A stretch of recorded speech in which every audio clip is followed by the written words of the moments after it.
Boa noite. Hoje, dia 11 de agosto, iniciando mais um bate-papo aqui na nossa página Comunidades em Reflexão. Hoje, dia do advogado, né?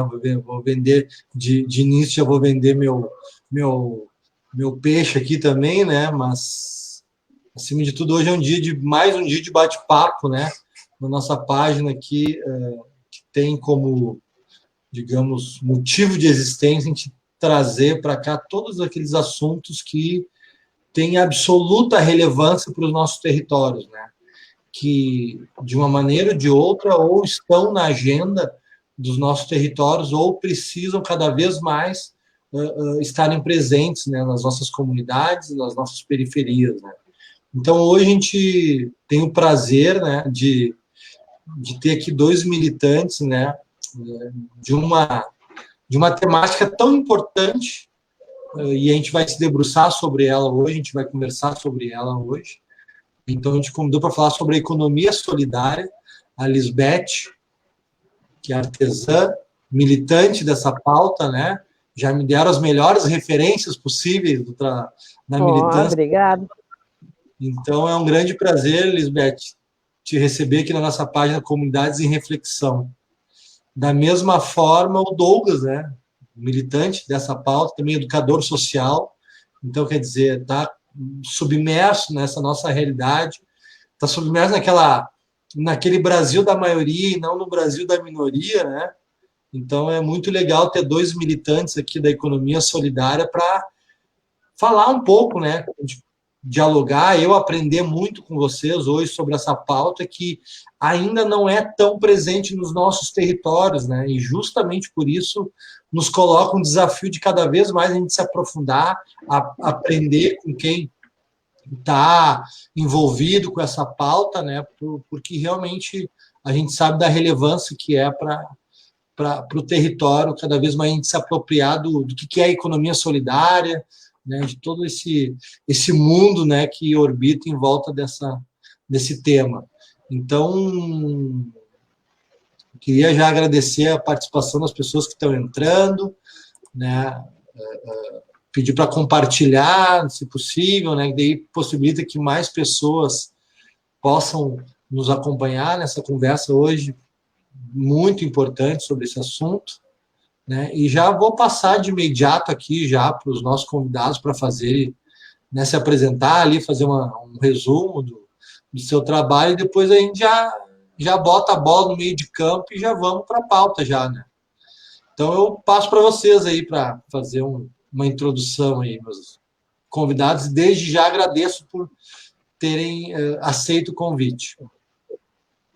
Então, agradeço pelo convite. É sempre bom estar em boa companhia como o Douglas, e é um prazer conhecê-lo, Fabiano. Já deixo aqui o meu parabéns para ti pelo Dia do Advogado. Deixo parabéns também para minha irmã mais velha, que é advogada. E hoje fiz uma postagem no Face a respeito da conferência que vai ter da OAB, que dos 38 palestrantes, somente 2 são negros. E eu, como além de militante na área da economia solidária, também na militância da valorização do negro e das negras, né? Fico muito triste com isso. A gente tem que entender o quanto que precisamos ainda avançar sobre isso e sobre essa pauta e sobre as dificuldades que estão, né, aí colocadas. Mas, enfim, o nosso assunto hoje não é isso, é sobre a economia solidária, que há muitos anos, eu sou artesã há 30 anos, e na economia solidária há 20 anos, já fui do Brigue da Redenção, da Feira da Hípica, da Feira da Restinga, outras feiras pela cidade, já tive o prazer e a honra, e dentro da economia solidária, a gente está junto com o Douglas Navessol, estamos junto na rede Ubuntu de cooperação solidária, estamos na Guaí. Todas essas redes são redes de apoio, de fomentação, porque a economia solidária precisa muito ainda caminhar, precisa muito ser reconhecida, mas ela é a nossa possibilidade real de ter, como artesão, como até microempresário ou microempresário social, nós realmente termos uma maneira justa e boa de se trabalhar com o consumo, né? A economia solidária em Porto Alegre está em todos os bairros, mas as pessoas não conhecem ou não reconhecem quem são os atores atuantes da economia solidária nos seus bairros. Conhece as suas lojinhas, conhece os seus artesãos, mas não entende exatamente de como que funciona a economia solidária, de como que ela apoia o artesão, como é que ela apoia o comércio do seu bairro e como que ela trabalha diferentemente do comércio capitalista, como que ela apoia toda a rede de consumo consciente, como que ela apoia os catadores, como que ela apoia a reciclagem e como que ela está ali com o preço justo do seu trabalho. Às vezes, um trabalho ou um material mais caro não quer dizer que ele seja com um preço mais alto, quer dizer que talvez ele tenha um preço justo, porque o seu trabalhador que faz ali na ponta, ele não é explorado. Então, para abrir a nossa noite, era isso mais ou menos que eu queria começar, e a gente pode depois seguir adiante. Era isso. Opa, então tá, Fabiano, obrigado pelo convite. A gente fica muito feliz por poder debater esse tema de extrema importância, não só para o município de Porto Alegre, mas um tema que eu tenho dito em todos os espaços onde tenho oportunidade, que ele não é apenas um projeto de vida. A economia solidária, ele é um projeto que disputa a garantia da sobrevivência da nossa espécie. Nós temos uma economia que ela é baseada na destruição do planeta e a economia solidária tem proposto uma forma de organizar a produção de maneira que respeite tanto as pessoas quanto a questão do meio ambiente. E justamente o que tu colocava, que esse tema ele está hoje de forma muito incipiente, marginal, né? Marginal no termo de não ser debatido nas comunidades, porque ela não é apropriada pela administração pública, pelos gestores, como uma política pública que deveria ser. Isso a gente vai poder debater no decorrer aqui da nossa prosa de hoje, mas antes eu gostaria de saudar, né, a presença da Lisbeth, que, como tu mesmo fez uma referência, e a gente já pode perceber pelo início da fala dela, que é uma potência que tem essa mulher na questão de análise aí, e uma sensibilidade muito grande, mas fazer uma saudação ao Fórum de Economia Solidária de Porto Alegre, uma saudação ao Fórum de Economia Solidária de Catadoras e Catadores de Porto Alegre, ao Fórum de Educadoras e Educadores Sociais, aos quais os espaços, né, de organização da sociedade civil, que hoje faço parte, que tem debatido parte da política necessária aqui no município. Hoje eu atuo como educador social em uma entidade de apoio e fomento à economia solidária, que inclusive faz parte do FEBS, do Fórum Brasileiro.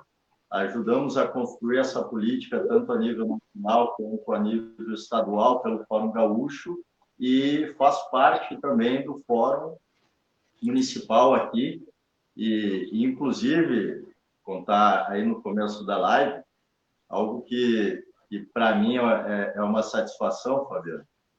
Eu incomodava muito na escola, muito mesmo. Eu era um piá assim, que Deus o livre. Mas era uma incomodação boa.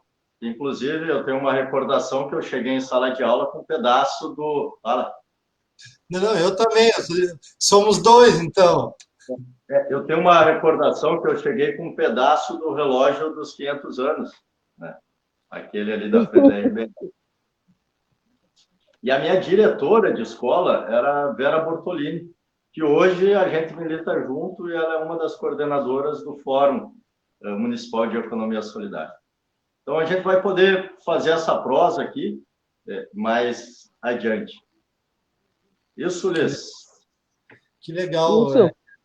É um grande prazer recebê-los aqui, para a gente poder realmente hoje, de repente, a gente fazer uma...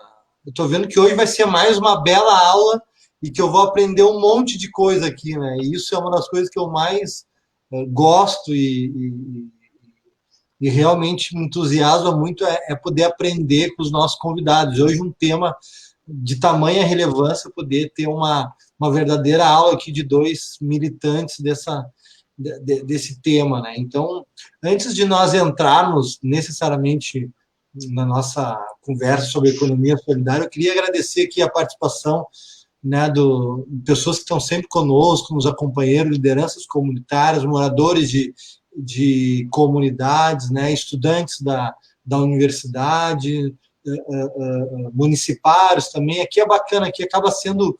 Isso realmente não foi pensado, mas acabou florescendo, digamos assim. Aqui há um encontro de lideranças comunitárias, moradores, servidores públicos, professores de universidade, alunos.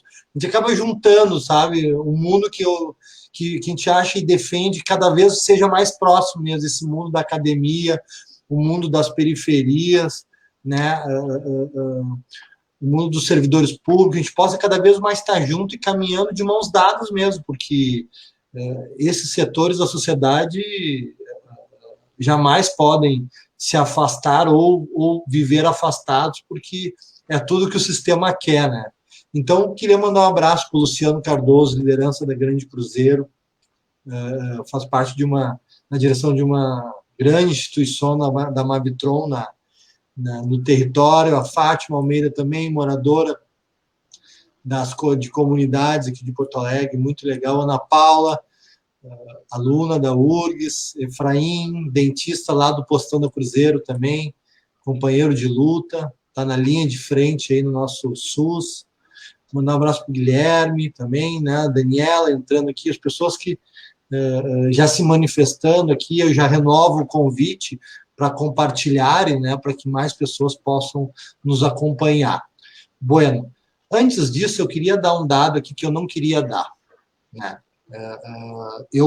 Por mim, eu deixava de lado, mas de forma alguma é um assunto que se pode deixar de lado. Muito antes, pelo contrário. A gente tem que lembrar disso para saber o momento que o nosso país vive e também quem são os responsáveis por esse momento que o nosso país vive, né? Então, o Brasil bateu 100 mil mortos pela Covid-19, né? Doença ocasionada pelo coronavírus. São números de uma guerra, são números de são mais mortes do que uma bomba atômica, que tristemente nós já tivemos experiência na Segunda Guerra Mundial. São números horríveis, são números que a gente não consegue encontrar adjetivos para descrever o quanto que essa gripezinha já matou no Brasil. E eu faço essa gripezinha porque não tenho a menor dúvida. E aqui esse espaço é justamente para a gente debater os assuntos sem nenhum tipo de tabu e botando o dedo na ferida. Eu não tenho a menor dúvida que o governo federal é um dos maiores responsáveis por a gente ter chego a 100 mil mortos no Brasil. Responsabilidade, evidentemente, que seria leviano colocar tudo nas costas do governo federal, mas tamanha negligência e irresponsabilidade, para dizer o mínimo, do governo federal, capitaneado pelo presidente Jair Bolsonaro, é um dos maiores responsáveis por essa catástrofe que o Brasil nunca tinha visto, né? Num tempo recente, talvez até num tempo mais longínquo também. Então, realmente, apresentar esses números aqui é com uma dor imensa no coração, porque a gente sabe que quem paga a conta sempre são as nossas comunidades, são os nossos territórios, que é quem sempre colocou esse país de pé. Então, feito esse parênteses aqui, que de parênteses não tem nada, na verdade, né?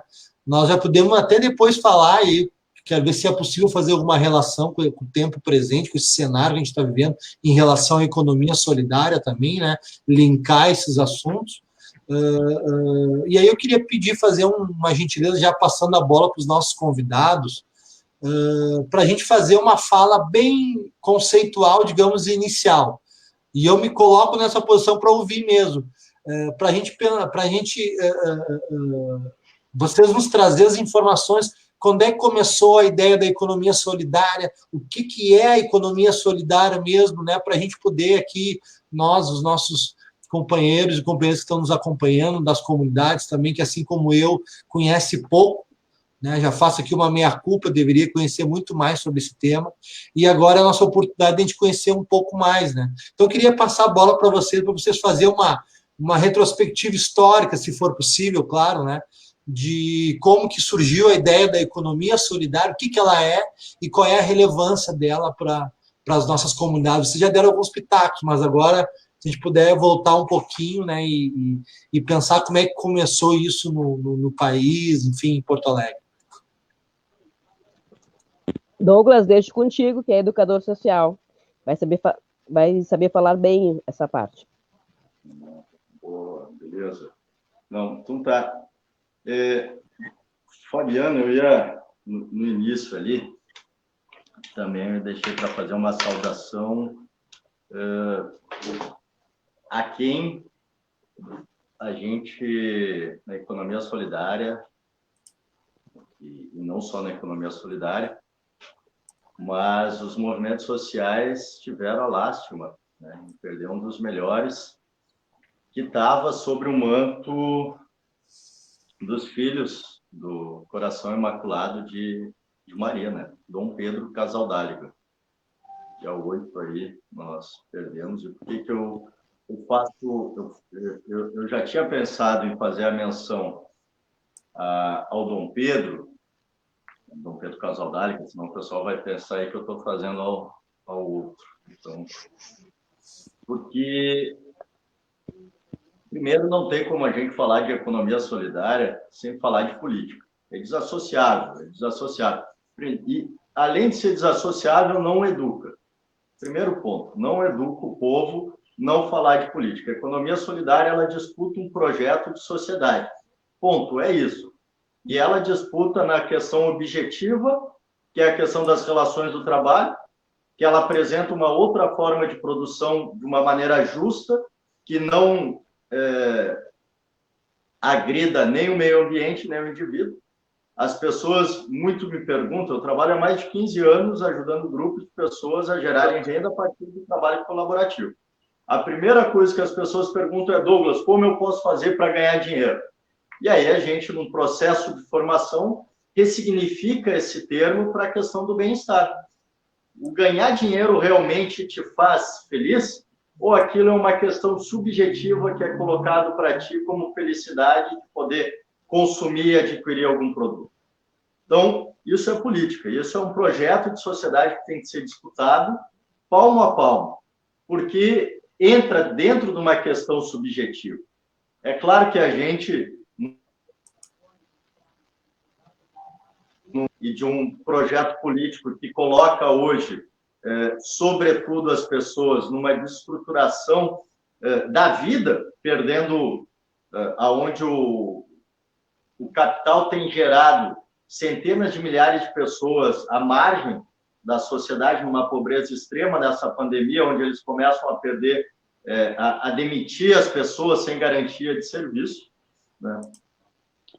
Colocando aí o lucro em cima da vida. Eu pedia para que a gente fizesse uma referência da pandemia e com a economia solidária. O capitalismo nessa pandemia, e recentemente, 2 semanas atrás, sai aquela notícia que é uma brutalidade tremenda, onde os bilionários no Brasil acabaram ganhando muito mais dinheiro e a gente viu quem acaba perdendo nesse processo. E é justamente nesse sentido aonde surge a economia solidária, que é para poder responder a essas crises. Eu vou fazer um parênteses aqui para a gente poder voltar um pouquinho mais, aonde ali na década, porque eu já acabei falando a questão do Dom Pedro, Casa d'Áliga, mas ali na década de 60, aonde nós tivemos uma mudança muito forte, um corte na Igreja Católica, que é a questão da teologia da libertação. Eu sei que tem muitas pessoas, eu sou um cara de partido, eu digo partido não só por ter um partido, né, sou do PSOL, não só por ter um partido, né, na questão da política partidária, mas eu sou um cara de partido que gosta de apresentar um projeto de disputar a sociedade. Não, ficar em cima do muro não dá. De apresentar um projeto para disputar a sociedade. É nessa relação que eu acho que a gente tem que tratar um pouco a política. Eu sempre disse que quando a gente discute nas comunidades, as pessoas dizem, olha, Douglas, eu não sei, eu não gosto de falar de política porque eu não sei. Eu digo, olha, a gente pode não saber o que quer, mas a gente tem que aprender a dizer o que a gente não quer, o que não aceita mais. Então, na década de 60, esse corte ali da igreja, eu digo isso porque no nosso campo da esquerda, ou no campo mais progressivo, tem muita gente que torce o nariz para a igreja. Tem muita gente que torce o nariz para a igreja. Mas eu vou citar algumas entidades aqui em Porto Alegre. Nós, da VESOL, que é a Associação do Voluntariado e Solidariedade, a Guaí, o CAMP, a FLD, a Caritas, muitas outras entidades de apoio e fomento têm uma relação ligada diretamente com esse setor da Igreja Católica, que construiu a teologia da libertação, que olhou para os oprimidos e viu que um projeto de Cristo é um projeto de desenvolvimento social com justiça humana. A humanização dessa sociedade. Então, começa esse movimento da Igreja Católica começa com mais força no campo, né, nas periferias que vão se organizando nos centros urbanos, a debater um outro modelo de sociedade. A gente pode aí fazer... Eu não sei. Voltou aqui. Deu uma travadinha. Segue, Douglas. A gente poderia estender um pouco mais, mas se a gente pegar, então, o início que começa a debater o processo de formação colaborativa, cooperada, dentro do movimento por moradia, por terra, a questão operária no Brasil, nós estamos ali numa ressignificação da economia no país, e aonde, né, a partir de 64, a gente vê os regimes militares ali, todos aqueles que ocuparam, utilizando da força para poder implementar um modelo econômico de desenvolvimento, onde aquela lástima do Celso Furtado ali, que aumenta o bolo e depois divide, né, não serviu para nada. E um pouco a essência da economia solidária começa a ser construído no Brasil. A partir daí nós tivemos, eu costumo dizer que a gente teve um patrono, né, nesse sentido, com a questão da figura do Paul Singer, que começa a fazer suas elaborações também nesse período, mas a gente vê, fazer um recorte muito rápido para depois a gente entrar em Porto Alegre aqui. E depois desse período que a gente passa da ditadura militar no Brasil, da implementação de um modelo econômico, nós tivemos o modismo do neoliberalismo ali na década de 90, que é uma brutalidade da economia que acaba levando pessoas à miséria total, à bancarrota. E é justamente nesse período onde centenas de pessoas perderam seu emprego que a economia solidária começa a ganhar força e musculatura. Começa a se desenvolver a partir de ações onde os trabalhadores assumem para si, né, os meios de produção. Tomam conta das fábricas que começaram a declarar falência. Tu, como advogado, sabe melhor do que eu que antes de uma empresa declarar falência, ela faz o acordo ali, né, dependendo do nível de desenvolvimento de capital que ela tem, ela faz acordo com o poder político, para que ela não pague seus funcionários e que siga ali a sua vida, abre uma outra configuração jurídica ali e toca a ficha. O máximo que ela vai fazer é uma indenização pequena ao Estado e para por aí. Esses são os meandros, né, da questão jurídica dentro das escalas que a gente pode colocar aqui da pirâmide econômica e que o povo perde. Então, na década de 90, né, nesse aprofundamento do neoliberalismo aí, onde as pessoas começam a ficar mais desempregadas, elas começam também a apresentar respostas a esse problema. Eu costumo dizer que se o problema do desemprego ele não é um problema único, exclusivamente do Douglas, da Lisbeth, do Fabiano, de uma única pessoa, a resposta à superação a esse problema também não vai ser individual. Ele é uma resposta coletiva. E essa resposta a esse modelo econômico que acaba jogando as pessoas na miséria tem sido dado pela economia solidária, pela organização colaborativa das pessoas em torno da produção. E aí nós começamos a ganhar muito mais força após, né, década de 90, inclusive quando surge, e aí, por mais que possa ter divergências aqui no campo político, mas depois, quando no primeiro mandato ali do governo Lula, inclusive surge o Fórum Brasileiro, e dentro do Ministério do Trabalho se tem uma Secretaria Nacional para pensar a política pública de economia solidária, pelo menos no primeiro momento de formação. Né? Quis fazer né, pelo nosso tempo também, quis fazer um apanhado muito menor aqui. Joia, já deu para a gente ter uma ideia do cenário, né, mais histórico. É importante a gente saber como veio, como surgiu, né? Lisbeth, fala um pouquinho aí, então, da economia solidária aí nessa linha do Douglas. Então, eu conheci nos anos 80, realmente, no primeiro mandato do Lula, pelo Brasil Local, que aqui eu sou da Restinga, né, moradora da Restinga, e então se reuniu os artesãos e empreendedores, né, que na época não se chamavam empreendedores, mas pequenos comerciantes, né, de pequenos negócios e tal, se reunimos pela ideia de termos um banco comunitário, junto com... E aí conhecemos a economia solidária através disso. Porque alguém perguntou aí agora há pouco se a economia solidária era um movimento único ou se era sozinho, né? É um movimento social comunitário. Tu não consegue avançar na economia solidária sem estar junto com o outro, sem pensar no outro. Por isso já diz que ela é solidária não só pelo fato de que alguém vai te ajudar ou vai te apoiar, mas porque tu vai trabalhar em rede, tu vai trabalhar junto para avançar. Essa frase que agora está bem em moda, ninguém larga a mão de ninguém, a economia solidária já faz isso há muitos anos.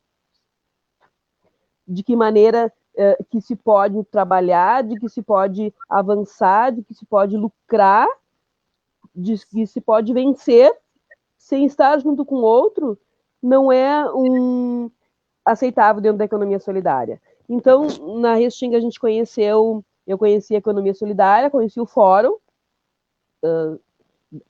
Porto Alegrense da economia solidária, e aí os pontos, né, de como que ela trabalha, de como que ela vê o consumo, de como que ela entende que são as relações entre as pessoas, entre os negócios e com o seu cliente, né? Que muito mais do que simplesmente um cliente, ele é também o teu parceiro numa outra maneira de se trabalhar o consumo. O consumo consciente que se dá muito por isso, por tu entender que as pessoas precisam consumir, mas precisam consumir sem agredir a natureza, precisam consumir sem explorar de quem está comprando. Preciso consumir sem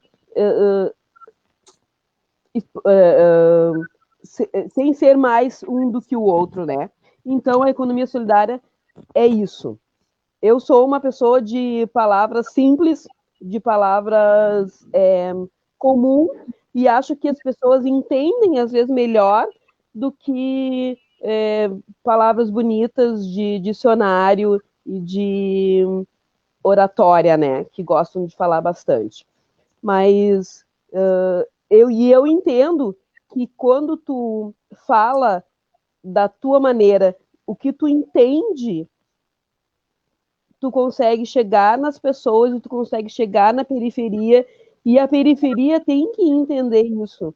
De que maneira que a economia solidária pode fazer ela ser mais forte, ser mais ter mais sucesso e conseguir as suas coisas. Então, quando a economia solidária entrou na Restinga e nos acenou com o banco comunitário, que só para te explicar, não sei se tu conhece a experiência dos bancos comunitários, a economia solidária acenou com o banco comunitário que nós teríamos uma moeda local que fortaleceria o comércio dentro da Restinga, compraríamos dentro da Restinga e cada pessoa que comprasse com aquela moeda local ia ter um desconto, né? E aí ia estar fortalecendo. Infelizmente, pelo tamanho da Restinga, que ele é muito grande, na época já tínhamos 80 mil pessoas, o banco não era muito pequeno para abarcar, porque na primeira listagem que a gente fez de empreendedores e artesão, a gente já estava com 10 mil pessoas querendo entrar para o banco comunitário, e ele não tinha lastro para isso. Então, o sonho do banco comunitário na Restinga vai ficar um pouco mais para frente. Mas tentamos ainda e lutamos dentro da Restinga para as pessoas entenderem o que a economia solidária faz e o que a economia solidária ajuda. E uma das coisas que, fazendo uma relação com agora, com a pandemia, a economia solidária foi e está sendo a grande fornecedora de máscaras para os empreendimentos, para as pessoas, para as comunidades, tanto vendendo e principalmente doando. O Douglas sabe, ele tem um trabalho, e ele pode dizer melhor as comunidades que trabalharam para isso, mas foi isso. A economia solidária rapidamente se entendeu que precisava fazer máscara, que precisava trabalhar pela comunidade, e se fez. Nós temos ali no Campo da Tuca as gurias do Douglas, me esqueci o nome da Catiuxa, Misturando Arte, que distribuiu... Oi? É lá na Embratel. Na Embratel, que distribuiu mais de 5 mil máscaras para comunidades. Então, por quê? Porque a gente entende isso, a economia solidária, ela atua, assim, dessa maneira, muito mais do que o poder público, a gente consegue se mobilizar rapidamente pela comunidade que a gente atua. Que legal, Lisbeth. Primeiro, eu queria dizer que a tua linguagem, ela, assim como a do Douglas também, tem total conexão e sentido aqui no nosso espaço. Porque aqui no nosso espaço é justamente isso, a gente conversar da forma mais simples possível, né? Porque linguagem também é um instrumento de poder, as pessoas usam a linguagem como instrumento de poder muitas vezes, e num sistema como o nosso, desigual, então ela ainda é muito, ela é um instrumento, sim, então a gente ter uma linguagem mais democrática é algo fundamental, que tem total sentido aqui na nossa página, né? Que o próprio nome já diz, comunidades em reflexão, né? Então, é para a gente refletir junto aqui e a gente poder se entender, né? E sem linguagem é impossível, né? Eu queria pegar um gancho ali do que o Luciano comentou ali, ele falou, o sistema e o neoliberalismo, como enxerga a economia solidária? Eu queria passar essa questão para os nossos convidados ali, mas primeiro achei bacana, né, mais ou menos, de pensar o que é o tal do neoliberalismo, né, a gente falar justamente dentro do que a Lisbeth falou, né, que nada mais é do que um sistema de absoluta exploração do homem pelo homem, né? Tudo que a gente está vendo hoje, por exemplo, a gente tem um governo que quer vender todo o patrimônio brasileiro, vender Petrobras, vender tudo que for possível, né? E depois quem vai pagar essa conta, ou melhor, quem vai sofrer as consequências desse absurdo, é a população mais a população trabalhadora mesmo, a população mais pobre desse país, como sempre foi assim na história do Brasil.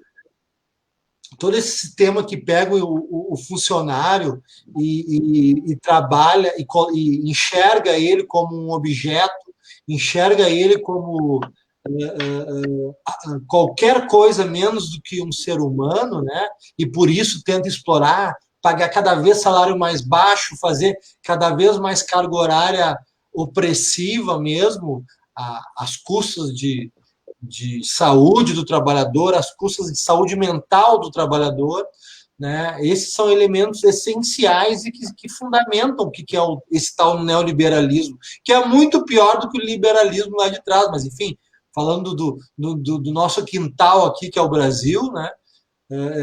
E aí é interessante, porque vendo vocês, ouvindo vocês, me parece que a economia solidária é exatamente o inverso disso, né?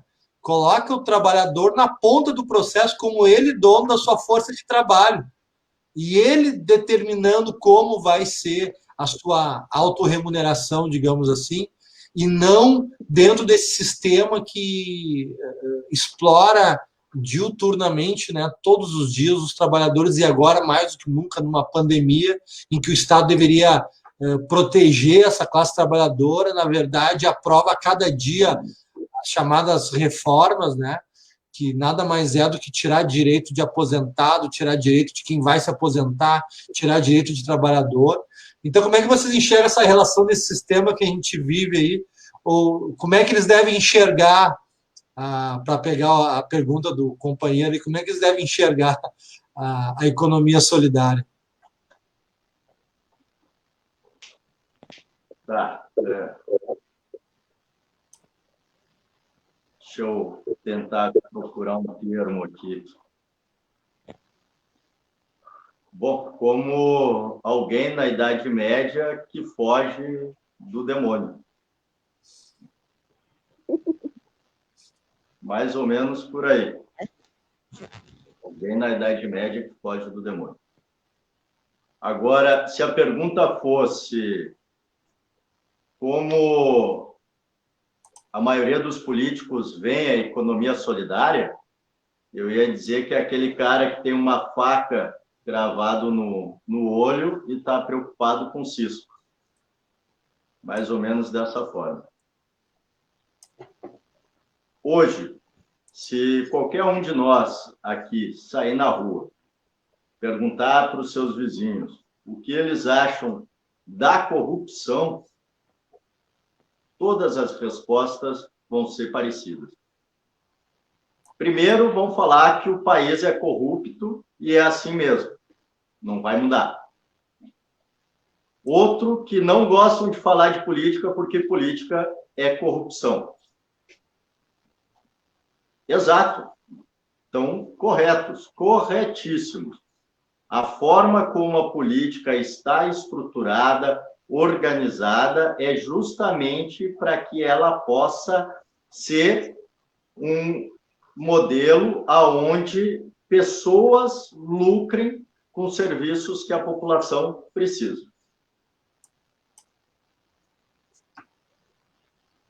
Segurança pública, transporte, educação, gestão de resíduos, meio ambiente, desenvolvimento econômico.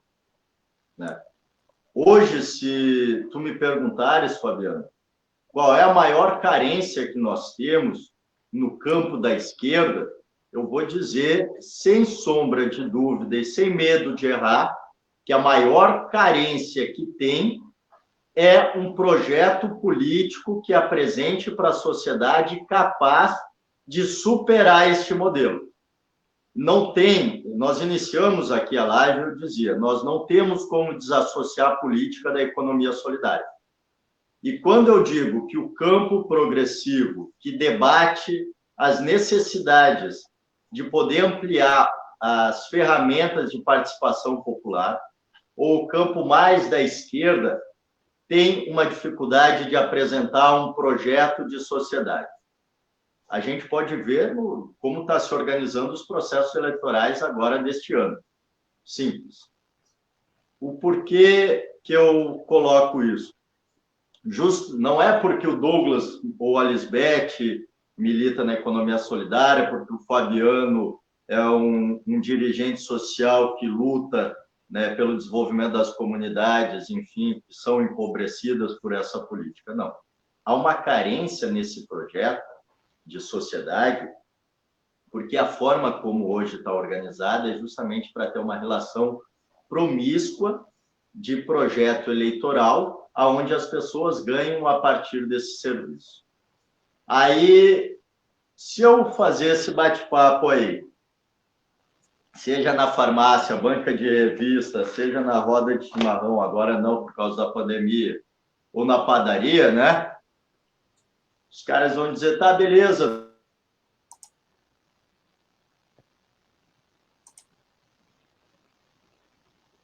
Douglas travou de novo. Deu uma travada ali. Agora voltou. Aí os caras vão perguntar, a próxima pergunta é, não, beleza, concordo contigo, mas como é que se quebra isso? Eu vou dar um exemplo do que a gente tem nos empreendimentos de economia solidária, nas cooperativas de catadores. Os grupos onde tem mais democracia, mais justa é a distribuição de renda. Ponto 1. Nas cidades, nos estados e países onde a gente mais tem democracia, mais justa é a distribuição de renda.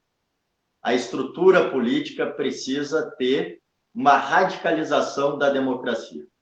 Para isso, a gente poder ir diminuindo as desigualdades e poder pensar em projetos estruturantes de sociedade com a participação daqueles que historicamente foram excluídos. Nós vivemos hoje numa sociedade que foi pensada por homens brancos para homens brancos. Nós não tivemos uma sociedade pensada por mulheres negras, por índios, por negros, por LGBTs. Nós não tivemos uma sociedade que se organizou pensando na diversidade e na necessidade. Por isso, no início, ali, quando a gente fazia nosso bate-papo informal, antes de entrar na live, eu dizia que essa plataforma que tu criou, Fabiano, ela era necessária para esse momento em Porto Alegre para poder colocar o debate da periferia no centro, né? Que é o que nós não temos hoje. Então, tem essa necessidade. E a economia solidária é justamente isso, porque ela vai romper com essa lógica promíscua, corrupta, de organizar o sistema produtivo. E digo isso pela pergunta do companheiro ali sobre a questão do neoliberalismo, porque é muito bonito defender a questão das liberdades, né? Sou um liberal, e aí, enfim. Mas quando tem crise, e pode ver na pandemia agora, os caras recorrem a quem? Ao bolso do governo. Cadê aquele liberal que é capaz de se sobressair em qualquer crise, porque é empreendedor, reinventa isso, aquilo e tal, sem financiamento público, sem dinheiro público? E a economia solidária é isso. Nós temos que disputar em Porto Alegre, esse ano, um projeto para a nossa cidade a partir da economia solidária. E aí nós vamos poder ter justiça econômica, social e ambiental. Para ninguém fazer um debate necessário de ter aqui em Porto Alegre o que já teve no passado, reeditar, porque não dá para a gente olhar para o passado e querer que ele fique no presente. É preciso ter lições, mas nós podemos muito bem criar, a partir do que a Lisbeth apresentou, só que aí no âmbito da política pública um pouco mais organizado e com dinheiro, um banco de desenvolvimento econômico e social para combater o desemprego. Como é que funcionaria isso? Nós teríamos um banco onde o Fabiano, né, aí da Cruzeiro, quer montar uma padaria, ele vai lá, pega o seu empréstimo de 60 mil e 40% desse valor que tu retirou, Fabiano, tu paga em produtos e serviços ao município. O porquê pensar dessa forma? Porque a corrupção ela é inerente a esse sistema e a porta de entrada da corrupção está justamente nas licitações, nos contratos que são superfaturados. Um exemplo disso é as obras da Copa aqui em Porto Alegre, que se estende até hoje. Até hoje. A porta de entrada da corrupção é só olhar a Lava Jato. É só olhar as grandes empreiteiras que ganharam muito dinheiro a partir das licitações. Ou seja, se tu não tiver uma inversão dos valores da administração pública e que possa colocar a economia a serviço do desenvolvimento econômico das pessoas, não tem como. Um outro exemplo é na questão da máfia do lixo em Porto Alegre. Douglas, essa palavra é muito forte. Não é forte caramba, velho. Entra no portal Transparência, olha os milhões que são custosos ao município de fazer a gestão de resíduos inoperante na cidade, inoperante. A coleta seletiva é inoperante, ela funciona assim para que uma empresa possa ganhar muito dinheiro. É um contrato para levar... pasma, por isso, Fabiano, pasma, o contrato que é para te levar o resíduo, o quilo do resíduo até uma cooperativa que vai fazer a triagem e a comercialização, é um valor. Nesse mesmo contrato, o camarada tem um aditivo de outro valor para retirar. Então, ele sempre vai levar lixo que não tem valor econômico ali. E aí, depois, é um contrato milionário para levar até o transbordo, do transbordo até Minas do Leão, de Minas do Leão para enterrar, ou seja, esses contratos são fatiados e são milionários. Agora, tu poderia ter uma inversão com um camarada, que aí vou parafrasear de novo e vou trazer a igreja, que é o irmão Antônio Tchequim, que incunhou o termo para os catadores de profetas da ecologia, porque são esses capazes de poder ter uma política de gerenciamento de resíduo na cidade como educadores ambientais que são. Hoje nós temos cooperativa de catadores aqui que deixa de custar ao município cerca de 1.600.000 quilos por mês de resíduo para levar até Minas do Leão e enterrar. E que o município não tem política para isso. Mas para as empresas tem. Para as empresas tem. É assim em moradia também. Aonde a gente... E aí a gente pode ver que as principais mudanças que nós tivemos de conquistas para o povo não veio pelo parlamento. Veio pela auto-organização popular, a partir de mutirões, né? São esses mutirões. Quantas pessoas estão desempregadas aí e que têm um ofício de carpinteiro, de marceneiro, são pedreiros, mestres de obras, são arquitetos, são pessoas capazes de poder construir moradia. Demade não chamou um deles para dialogar junto. Agora, empreiteiro, o Demade chama. Ou seja, se a economia solidária não tiver no centro dos programas políticos apresentados para Porto Alegre, nós vamos ter mais do mesmo. Nós vamos ter políticos com uma faca, uma tesoura no olho e preocupado com o cisco. E isso eu acabo sempre falando, e não quero tomar muito tempo, né, para passar também, mas eu acabo sempre dizendo um termo. Eu estou aqui em Porto Alegre desde 1997, eu vim de São Luís Gonzaga, noroeste das Missões. Lá a gente usa muito esse termo e, para mim, ele está bem presente no que hoje é o governo do Marquesan. É uma maquiagem no rosto sujo, não serve para nada, absolutamente nada. Então quer dizer que tu é vizinho do nosso galo missioneiro Olívio Dutra, Olívio de Bossoroca ali, né? É ali pertinho.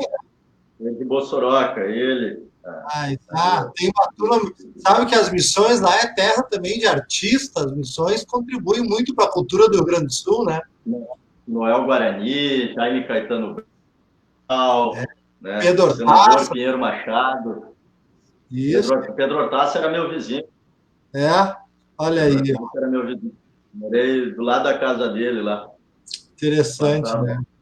Pedro Hortaça é um artista da música nativista, mas também um defensor da cultura indígena e dos povos indígenas, né? Ele tem uma origem indígena muito forte e ele ressalta isso muito. Eu acho muito interessante o papel que ele desempenha na cultura nativista gaúcha com esse viés de defesa de toda essa riqueza dos nossos povos originários, na verdade. Nosso território ali é isso. Minha avó era indígena, enfim, então não tem como não ser, né, naquele território. Claro. Mas antes de passar a bola para a Lisbeth ali, eu quero ouvir ela sobre um ponto ali que o Douglas pegou, que eu acho que é bem interessante a gente aprofundar um pouquinho, mas eu queria mandar um fraterno abraço para todas as pessoas que estão se manifestando aqui, muitas pessoas entrando, Lu Gomes, Guilherme, Maribel, Zu Cunha, Daniela, né, Leonardo, acho que já falei, muitas pessoas entrando aqui, muito legal a participação de vocês, queria agradecer, assim como as pessoas que também não estão se manifestando, mas estão nos acompanhando aqui também nesse bate-papo, né? Renovar o convite, se puderem compartilhar, é bem legal, que possibilita que mais pessoas também estejam junto conosco. Lisbeth, eu queria te passar a bola e eu queria pegar um ponto do que o Douglas falou, que eu acho que tem em todos os nossos territórios.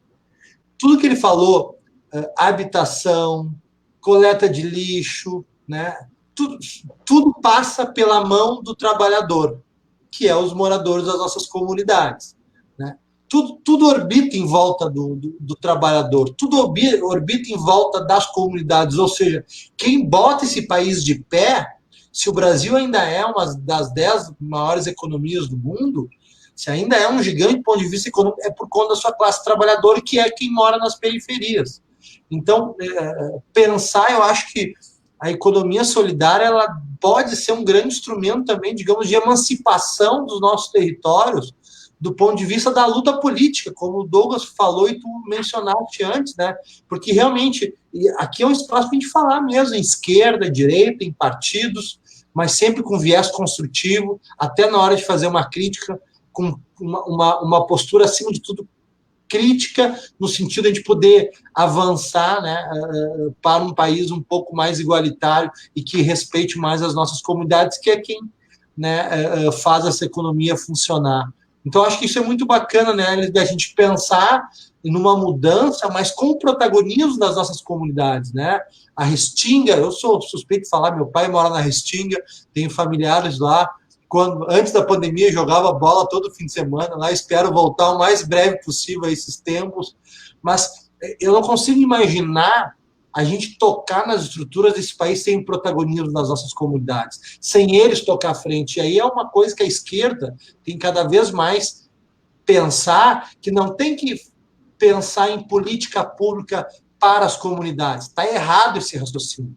Tem que pensar política pública com as comunidades. Tem que sentar e construir junto. Não tem que achar, e setores nossos, às vezes, pecam por esse lado, de achar que tem que levar algo pronto, como se as comunidades não tivessem totais condições de construir junto um país melhor, políticas públicas melhor. O orçamento participativo foi uma prova cabal disso. Quer dizer, quando o povo teve um razoável poder nas mãos, digamos assim, orçamentário, fez o que fez. O território da Grande Cruzeiro é um exemplo disso. O potencial que foi o orçamento participativo e que mudou, sim, a vida de muitas comunidades. Então, quer dizer, cada vez que o povo está na ponta do processo, a mudança começa a ocorrer.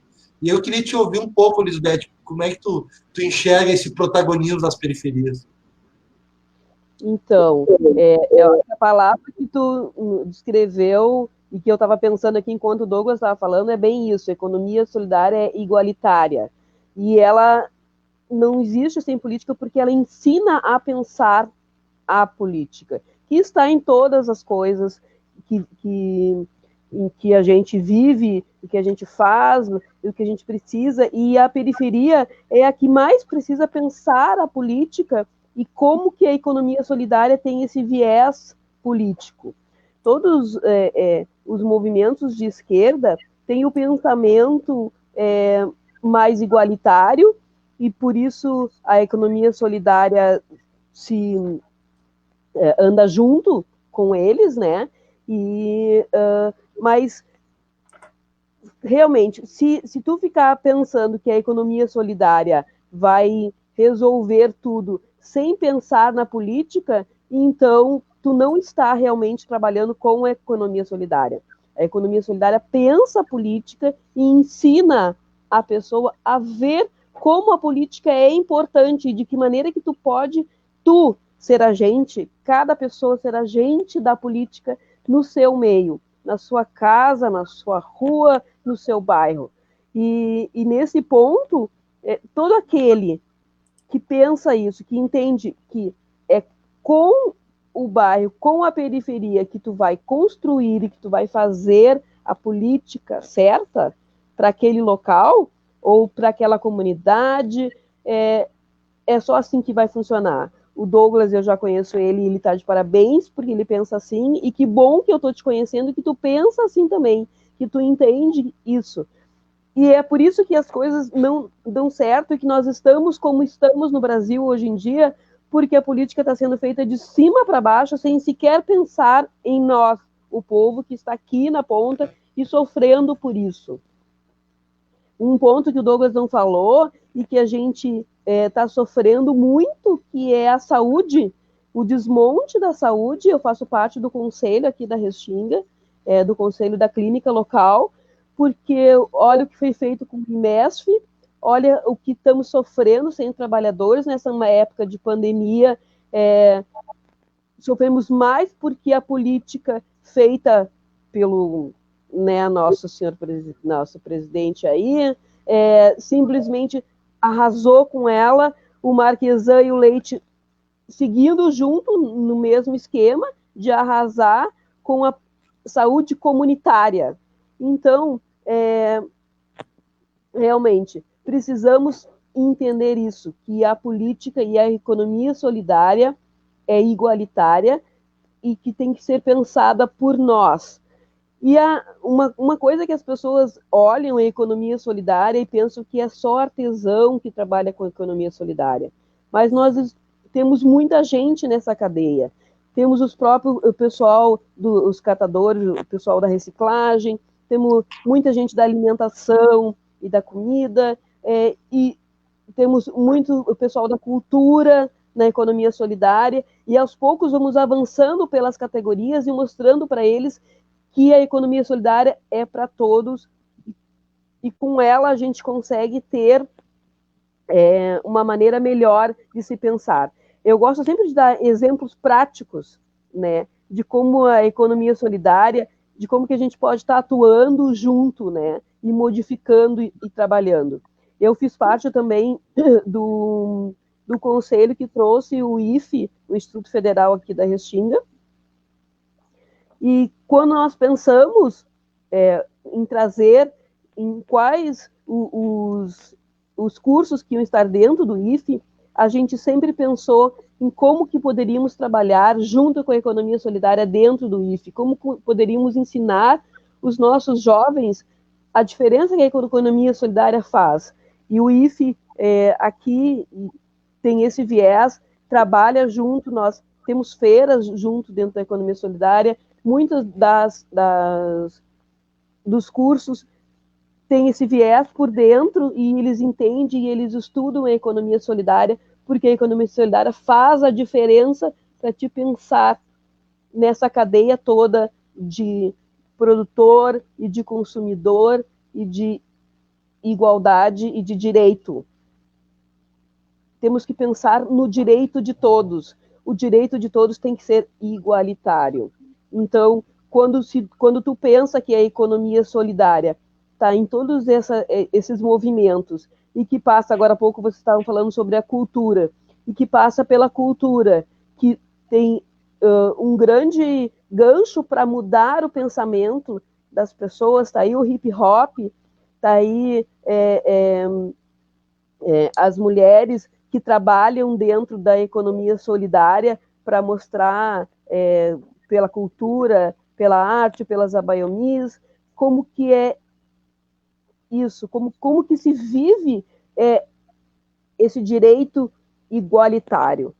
Então, a economia solidária vai mostrar para as pessoas, se tu te dedicar um pouquinho a entender a economia solidária, a trabalhar a economia solidária, a consumir da economia solidária, entendendo que ela tem toda uma cadeia igualitária, tu vai, no final das contas, te sentir melhor e vai entender e exigir uma política também de direito igualitário. E daí, vamos dialogar com todos e, principalmente, vamos entender qual é esse movimento político de esquerda que consegue trabalhar os direitos igualitários. Não um movimento político que diga, não, eu vou te dar para ti se tu me dá o teu voto. Não, um movimento que vai dizer para ti, olha, se tu trabalhar comigo junto, eu estarei lá na ponta da cadeia política, estarei lá dentro da Câmara, estarei lá dentro do Senado, estarei lá dentro do Palácio, mas estarei pensando no projeto e na proposta política que nós construímos. Então, precisamos construir um projeto político para que tu possa cobrar do teu candidato aquela proposta que tu construiu com ele e que tu te entende, e que tu sabe o que é que tu está pedindo, muito mais do que ele está dizendo para ti. Eu tenho também outro exemplo, quando eu vim aqui para Restinga, eu moro numa área verde, e daí disseram que, não, olha, vamos fazer o seguinte, vamos regularizar essa área toda aqui. E aí, quando fomos ver as divisões dos terrenos, aquelas divisões maravilhosas que eles adoram, né? 7x11. O que tu faz numa família de 11 pessoas num espacinho de 7x11? Tu faz uma casinha, todo mundo mora junto, tu não consegue botar uma horta, tu não consegue botar uma árvore, tu não consegue ter um bicho, um animal em condições boas para o animal, né? Porque eles acham que 7x11 resolve. Resolve para quem? Só para eles, né? Só para eles, porque eles vão ali e fazem tudo cortadinho, picadinho e tá maravilhoso. E não tá bom. Tá aí a pandemia mostrando que essa aglomeração não é boa para o povo, né? Então, nós somos contra, na época a gente foi contra aquele projeto que eles tinham de regularização. Até hoje não somos regularizados, mas é preferível assim, porque temos uma área, um espaço maior, eu tenho a minha hortinha ali, eu tenho meus cachorros, o outro vizinho que é papeleiro tem um espaço para botar o material dele que ele junta, né? E conseguimos ter uma vida mais justa e mais decente. Então é isso, precisamos entender e precisamos construir junto com a classe política e com a classe de esquerda, porque eu acho que é só ela que vai conseguir entender, e é ela que trabalha nisso, né? Nesse viés de entender com o povo, de construir com o povo um projeto político de vida mais justo e igualitário. Que legal, Lisbeth. Ouvindo vocês dois aqui, eu só renovo as minhas poucas convicções que eu tenho muito mais dúvidas do que convicções, mas uma das poucas convicções que eu tenho é da necessidade de a gente cada vez mais trabalhar e falar sobre política nos nossos territórios, né? Isso é algo impossível de se pensar em construir, até mesmo movimento comunitário, né? Como eu sou militante do movimento comunitário, a gente cada vez mais se debruçar sobre esses assuntos, né? Como disse o Douglas, a Lisbeth também, é impossível se pensar em economia solidária dissociada da política. Eu acho que essa... Vou dar só um exemplo aqui enquanto isso, para que também não fique muito abstrato, né? Um exemplo da política que está acontecendo em Porto Alegre, a questão da intenção pública do prefeito de privatizar o mercado público. Pronto. Economia solidária nada mais é do que fazer com que os permissionários que estão ali possam gerir o próprio espaço, né?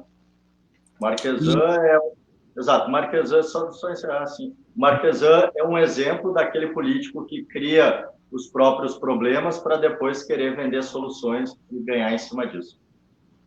Eu só queria complementar o que o Douglas está dizendo, que justamente essa lógica do que o Marquesan está fazendo com o mercado público é um exemplo muito simples e simbólico do que é o neoliberalismo. Então, é muito interessante esse exemplo que o Douglas traz, porque realmente atacar o mercado público na lógica histórica que se consolidou ali é mais esse monstro chamado neoliberalismo aí que não faz outra coisa senão tentar transformar o ser humano em objeto, né? E aí linkando com o que a Lisbeth falou ali, eu acho que trabalhar a questão cada vez mais esse termo é um pouco arriscado, embora eu use ele de vez em quando, que é formação política. Mas formação política nas nossas comunidades não no sentido de ensinar alguma coisa, mas de aprender junto, de construir junto, né? Sempre lembro muito do livro do Paulo Freire, né? Pedagogia da Autonomia. É um livro fininho, mas é um livro muito interessante, que ele diz que a gente aprende junto. O ensino não é ensinado, o ensino é construído, né? Então, mas ao mesmo tempo a gente tem que se debruçar sobre esses temas, né? Falar sobre o que é esquerda, o que é direita, porque está aí o resultado. O governo Marquesan é um exemplo muito bom para a gente analisar, né? O quão necessário que é as nossas comunidades cada vez mais se debruçar sobre o assunto e aqueles ditados que a gente ouviu desde criança nas comunidades, né, de que política não se discute, né? Pelo contrário, a gente tem cada vez mais abraçar a política, porque na semana passada o Frei Beto, a gente teve a alegria de receber o Frei Beto aqui, e ele disse uma coisa que é bem isso mesmo, né? Quem não gosta de política é governado por quem gosta. E é isso, porque a política é tudo na nossa vida, tudo. Uma passagem de ônibus que a gente paga quando sobe no ônibus, aquele valor da passagem está impregnado de política, porque é uma deliberação que passa pelo governo municipal, é uma decisão que passa pelo governo municipal. Tudo na nossa vida é envolto de política. Então, como é que nós, e eu digo nós do movimento comunitário, nós somos a maioria desse país, né? Como é que a gente não vai se debruçar sobre política? E veja bem, quando eu falo em se debruçar sobre política, é de forma fraterna, de coração aberto, por exemplo. Eu sempre digo, as nossas comunidades que votaram no atual presidente, eu tenho um respeito muito grande por elas, porque em algum momento elas viram no atual presidente uma alternativa e teve direito de ver, teve direito de votar no Jair Bolsonaro e achar que era uma melhor alternativa. Agora, isso de forma alguma impossibilita e deve impossibilitar de a gente sentar nas nossas comunidades e cada vez mais conversar, trocar ideias, construir o conhecimento junto e aí analisar a nossa realidade, porque não é com cisões, com rupturas, com raivas, digamos assim, né, de quem dá. Eu estou me referindo especificamente das nossas periferias. As elites, para mim, faz total sentido votar no atual governo, embora eu acho que muitos estão se arrependendo nesse momento, mas as nossas periferias que votaram no Bolsonaro, penso eu, é um dever de todo militante comunitário sentar e conversar, dialogar, trocar ideia, entende? Caminhar junto, porque a realidade está aí dizendo, né? Se foi um acerto ou um erro votar nesse. É difícil até dominar esse cidadão. Mas acho que isso é importante, né, Douglas? Tu é um educador social, né? Tem um papel fundamental os educadores sociais nos nossos territórios, né? Então, acho que a formação política, no sentido de construir junto conhecimento e reflexão sobre a política, é fundamental, né? Bom, ô Fabiano, eu sei que não tá no nosso script aqui, né? Aqui não tem muito, aqui é nós que mandamos no pagode aqui, ó. Eu quero poder aproveitar o que fala sobre a questão de como a gente pode trabalhar o processo formativo. O processo formativo, eu vou pegar o exemplo da nossa cidade. O processo formativo de política comunitária, ele tem que ser desconstruído, totalmente desconstruído. A gente teve o orçamento participativo, né? A concepção dele é algo que precisa retornar, a concepção dele, né? O elemento central dele precisa retornar, precisa colocar para as comunidades poderem debater as formas de superar os problemas que é preciso resolver as questões mais emergenciais do povo, né? Eu falo aqui da Zona Norte, do Rubem Berta. É preciso responder os problemas mais emergenciais. Mas nós precisamos desconstruir o processo que formou muitos dirigentes sociais, muitas lideranças políticas, enfim. E essa formação se deu em gabinete. O pessoal pode ficar bravo comigo aí. Pode ficar bravo, não tem problema. A maioria da formação dos dirigentes sociais, da liderança comunitária, infelizmente, se deu em gabinete. Política que se discutiu em tendência política e que se levou para dentro do orçamento participativo para operacionalizar a construção partidária. Depois, não discutia a fatia do bolo e colocava uma comunidade contra a outra. Depois de 2 em 2 anos, ia uma liderança comunitária de um lado, outra do outro, brigarem por um candidato A e um candidato B. Passava a eleição, a liderança A e a liderança B daquela comunidade tinham que se encontrar de novo e lutar por melhorias estruturais na sua comunidade. Foi assim que se estruturou. Eu estou falando isso de um processo de lá em 2002, ser conselheiro do orçamento participativo do matemática. 2002, velho. Nós estamos em 2020. O que mudou?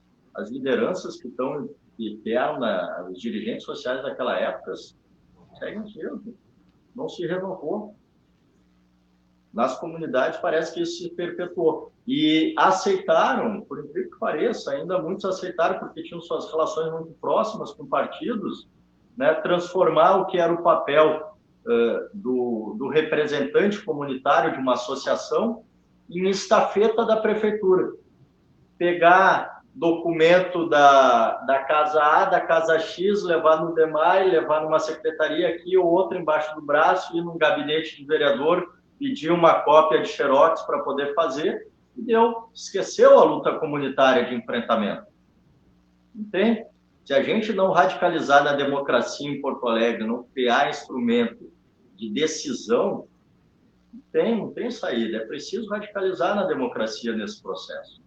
E eu não estou aqui fazendo uma análise de culpa a esses representantes e dirigentes comunitários. Aqui eu estou fazendo uma avaliação das estruturas políticas que atuaram para isso, que acham que pode construir política e suas tendências e seus partidos acima, né, das necessidades do povo. Eu estou fazendo essa análise a esses partidos políticos que fizeram isso. As suas negociatas em quem ficava em gerência do orçamento aqui, no CRAS ali e tudo mais, e a política social foi se esquecendo de fazer aquela luta, aquele enfrentamento, aquela única ferramenta que o povo conhece de conquista. Então, para poder falar em formação social, a gente tem que desconstruir isso que foi viciado durante algum tempo por essa estrutura. Essa fala é bem interessante, né, Lisbeth? A questão da formação política nas nossas comunidades, né? Tu, como militante da economia solidária, tu, obviamente, tá submersa nessa necessidade, né, de trabalhar também esses temas nos territórios, né? Sim, a gente precisa trabalhar a formação, é isso que é importante. Todo empreendimento que entra na economia solidária, ele passa por um trabalho de formação, por um ensino de formação, porque tem que se desconstruir a maneira como a pessoa vê muitas coisas e entende, né? E passar que ela veja e reflita o que está acontecendo. Não é impor o nosso olhar, né? Mas é abrir os horizontes da pessoa para que ela entenda isso e para que ela veja isso. Nós estávamos falando sobre política e aí você também falaram sobre o mercado público, que é o nosso Dodói, né? E eu lembro que nos anos 80, quando eu comecei também na militância política e pensar e me importar com política, porque também já fiz umas burradas assim, bem grandes na política, né? Primeiro voto que eu votei no Fernando Collor de Mello. Eu e a minha gurizada olhamos e as gurias assim, não, mas aquele ali tá mais ajeitadinho, tá mais bonitinho, vamos votar e votamos. Ai, que horror. Mas fui pra rua e tirei ele, pintei a cara, entendeu? Porque eu acho que é isso, que a gente tem que ir lá, se tu fez a burrada, tu vai lá e tu resolve. Tu tem que entender, tu tem que procurar.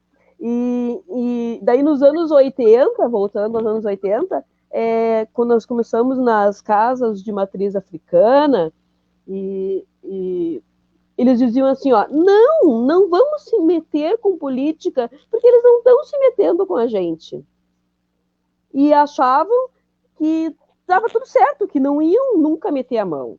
E aí estamos aí agora, né, com esse problema sério no mercado público, que para além do fato de estar mexendo com todos os comerciantes que ali trabalham há muitos anos, né? Eu conheço alguns, né, desde pequenininha, que minha mãe me levava ali para comprar as verduras com eles e tal. Está mexendo com algo que é um patrimônio cultural e memorial do povo negro. Mesmo que tu não seja de matriz africana, aquilo ali é nossa história. Nós estamos ali, nós demos nosso sangue. Os nossos ancestrais trabalharam duro e deram o seu sangue, o seu suor e as suas lágrimas para que o mercado público estivesse de pé. Se hoje cada pilar do mercado público existe porque um negro botou a mão. E se ele botou a mão, ele nos pertence. Ele pertence à nossa história. E como que nós conseguimos e nós deixamos que alguém venha dizer, alguém que nem é de Porto Alegre, que nem entende o quanto que é importante o mercado público para todo o porto-alegrense. Eu nasci na Cruzeiro. Eu nasci literalmente, porque a minha mãe não conseguiu ir para Santa Casa e a SAMU não chegou a tempo porque era uma noite de chuva e eu nasci na Cruzeiro, um parto feito por uma parteira. Então, eu sou de Porto Alegre, defendo as coisas de Porto Alegre e entendo cada pedaço. Eu fui, na época, na Redenção, quando era mercado de pulgas. Não existia o nome Brick da Redenção, era mercado de pulgas. E eu vi nascer o Brick da Redenção antes de ser artesã. Eu tinha 9 anos. Então, eu acho assim, que a gente tem que se importar com política agora, para que daqui a amanhã ela não bata no teu traseiro, na tua bunda, e te cobre essa falta de ação. Não adianta esperar a água bater na bunda para depois querer sair nadando, aprender a nadar. Não vai conseguir. Tu vai te afogar. Então, vamos pensar em política, vamos fazer formação de política, tanto na economia solidária e fora da economia solidária. Eu lembro das minhas épocas de OSB, OSBP, alguma coisa assim do gênero, né, que a gente estudava política e a gente entendia. Eu fico pensando, era na época da ditadura, mas a gente pensava em política e entendia mais política do que hoje. Hoje as pessoas acham que política é só esquerda ou só direita, que é só uma briga de lados, de cachorro grande, e que tu não precisa te meter. A gente precisa estar pensando na política todos os dias e todas as horas, e precisamos de todos aqueles movimentos que entendem isso. Então, precisamos dos professores, precisamos do pessoal da saúde, precisamos do pessoal da segurança, que entenda que a política é importante para o dia a dia. A política é importante em todas as horas, em todos os momentos da tua vida. Aquele policial que está ali matando o negro, que está ali matando o meu filho, o teu filho, ele não entende de política. Ele não entende que a política que fizeram para que ele não valorize a periferia É a mesma política que vai tirar dele a valorização do salário dele. É a mesma política que vai tirar dele a formação correta de como atuar como um bom policial. É a mesma política que vai tirar dele, no fim das contas, a segurança para voltar para casa quando ele tirar o fardamento dele, porque a periferia não vai valorizar ele como ser humano e como trabalhador da própria sociedade. Então, a política é essencial em todos os momentos e a formação política é essencial a partir da escola e de todos os lugares que a gente possa estar juntos. Bueno, como não poderia ser diferente, hoje mais uma aula aqui, né, com duas pessoas que trouxeram um conhecimento no sentido de que o discurso é uma mera extensão das suas atitudes, das suas ações, né? Isso é muito bacana de ter aqui nessa página a possibilidade de conversar com pessoas que realmente fazem, né, a coisa acontecer, né? Estão trabalhando de fato, né, fazendo aquele trabalho. De novo, vou repetir o que o Frei Beto trabalha e defende muito, que é o trabalho de base, né? Então, é uma alegria imensa aqui poder, hoje, receber mais uma aula hoje sobre, no nosso caso aqui hoje, sobre a economia solidária, né? Então, a gente já vai se encerrando o nosso bate-papo aqui, né? Com essa riqueza de detalhes que a Lisbeth, o Douglas nos trouxeram, né? Tenho certeza que muitos militantes aí dos nossos territórios beberam nessa fonte hoje, assim como eu também, e a gente sai daqui um pouco ou bastante mais próximo desse assunto tão importante para os nossos territórios, que é a economia solidária. Eu queria agradecer, primeiramente, a todas as pessoas que nos acompanharam aqui, que estiveram conosco até esse momento, são 10h30 da noite, as pessoas se manifestando, participando, assim como aquelas também que não quiseram participar, se manifestando, mas nos acompanharam aqui, né? Várias pessoas entrando, agora há pouco entrou o Pepe, um companheiro lá da Argentina, um militante de periferia da Argentina, que faz parte da La Poderosa, que é um movimento de base, que em 2018 a gente fez aqui o Fórum Latino-Americano, e eles estiveram aqui junto conosco, foi um momento que eu jamais vou esquecer, então é muito legal a gente poder aproximar também, né, os nossos povos latino-americanos, como né, um tal de Che Guevara deu a sua vida por isso, né, essa construção coletiva da nossa querida América Latina. Então, ter esses companheiros juntos também, sempre que podem, estar aqui junto também. David, outro professor, um professor da universidade, da URGS também, sempre possível aqui conosco, né? E todos os militantes que sempre estão aqui, de alguma maneira, participando e a gente trocando ideias e aprendendo junto. Então, já virou uma tradição, uma necessidade aqui dos encerramentos serem sempre com os nossos convidados, né? Então, passo a bola para vocês e já deixo aqui minha profunda gratidão por vocês terem aceito o convite para vir aqui na nossa página para falar sobre um assunto tão importante, né? Que cada vez mais precisa entrar nos territórios, que é a economia solidária. Então, muito obrigado.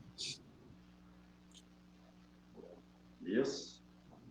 Então, quero agradecer o convite, quero convidá-los para conhecer as nossas redes mais atuantes de economia solidária atualmente, que é a rede IDEA da Avesol e a rede Ubuntu de cooperação solidária.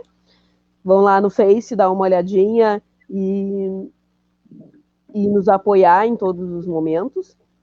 E quero dizer para vocês que é sempre bom estar junto com quem quer um Brasil melhor, que quem quer trabalhar por um Brasil melhor, que quem quer pensar um Brasil melhor e que quem quer uma outra forma de economia. E quero lembrar vocês que os povos originários indígenas e os povos originários de matriz africana já trabalhavam essa outra maneira de economia solidária, essa outra maneira de economia sustentável, essa outra maneira de economia de consumo consciente. E é com eles também que a gente, da periferia, que a gente, das comunidades, tem que trabalhar, tem que se juntar e tem que se fortalecer para que a gente tenha uma política, que a gente tenha um Brasil melhor e uma Porto Alegre melhor. Obrigada. Certo, Fabiano. Primeiro, quero te agradecer ao convite para poder hoje fazer esse debate que a gente tem já há muitos anos dedicado à nossa vida, e não é um debate isolado, é um debate que ele vem sendo construído por centenas e milhares de pessoas, não só no Brasil, inclusive, é um movimento que disputa esse sistema que a gente vive. Eu quero fazer, nessa fala final, tomei chimarrão agora, peraí. Eu quero fazer nessa fala final uma consideração justa, que é a economia solidária hoje, ela tem uma direção. E essa direção ela é construída por mulheres.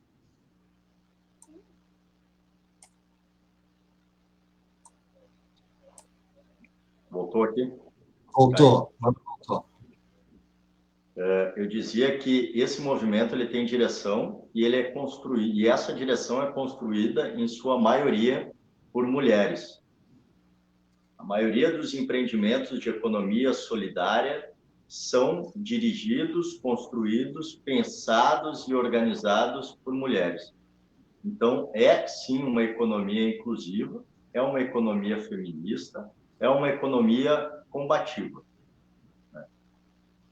E tem se organizado, estruturado, inclusive em redes, como a Lisbeth colocou, muito também pelo apoio de professores, como tu bem colocou aqui, valorosos, professoras e professores, das universidades públicas, das universidades privadas, através das incubadoras, a partir das entidades de apoio e fomento que têm ajudado a estruturar na formação desses empreendimentos.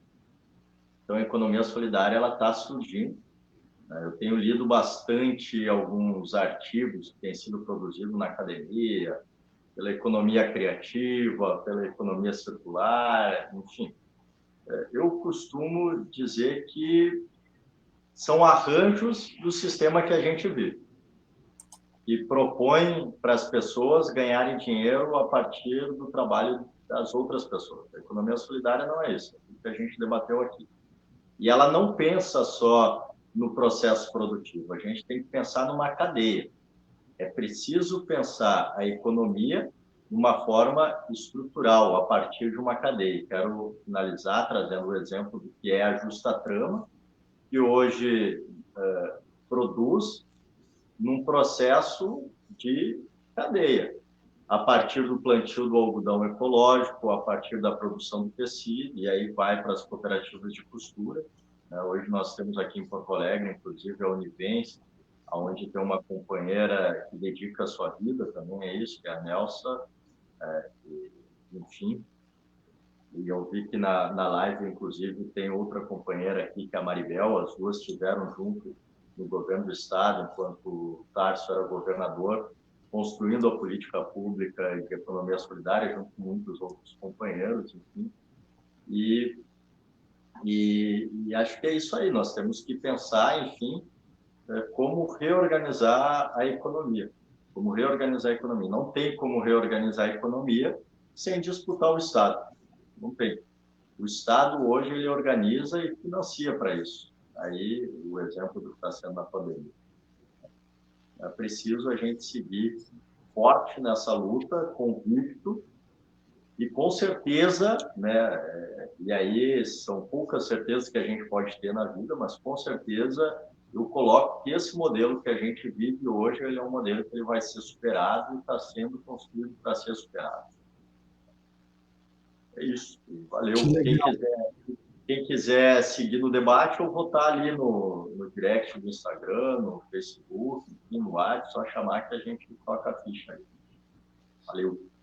Que legal, obrigado Douglas, obrigado Lisbeth pela aula, na verdade, que vocês nos deram aí sobre economia solidária e tamanha a importância desse tema, certamente a gente vai voltar aqui na página, né, em um momento oportuno, a gente conversar de novo, porque é um tema que realmente tem que cada vez mais entrar na agenda das nossas comunidades, né, dos nossos territórios.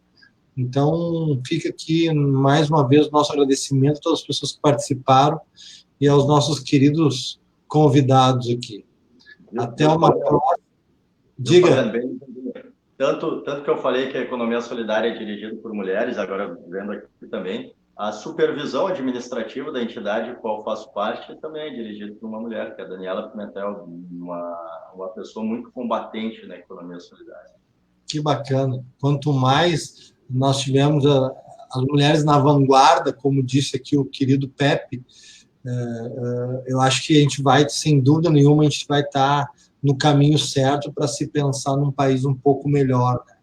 Então, muito legal. Eu vou terminar aqui com a frase do Pepe, ele colocou ali, hasta la vitória sempre. Então, até a vitória sempre, companheiros, e venceremos. Com certeza, venceremos. Abraço a todos. Graças. Valeu, abraço.